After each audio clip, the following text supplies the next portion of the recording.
To set up parental controls in Google Pixel 11, first of all, you will need to open settings on your device. Next step is to enter parental controls right here, and then we can navigate down until we find set up parental controls pin. Click on it and then move to the next step.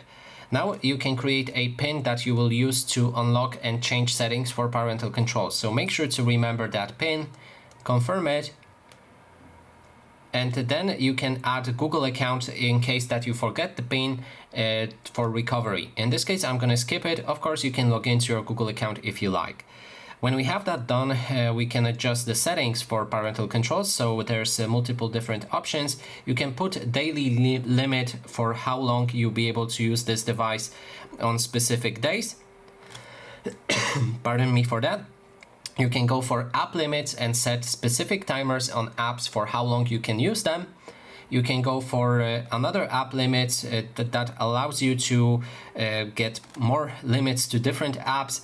You can also go for a downtime and that way adjust from which hour specifically your phone will be inaccessible. It will lock and then you will need to enter PIN to unlock it. It will unlock, of course, after the time passes. Then there's App Store filters. You can open Google Play Store and then allow specific PGI settings for the apps and games that can be downloaded. The same goes for the books. Then we have the web content filters. You can block explicit sites and you can also select which apps should be blocked along with it. You can also filter out explicit search results. If you activate it, then you will see browsers that can operate with that. And lastly, you can change your parental controls pin. And that is basically everything. Thanks so much for watching.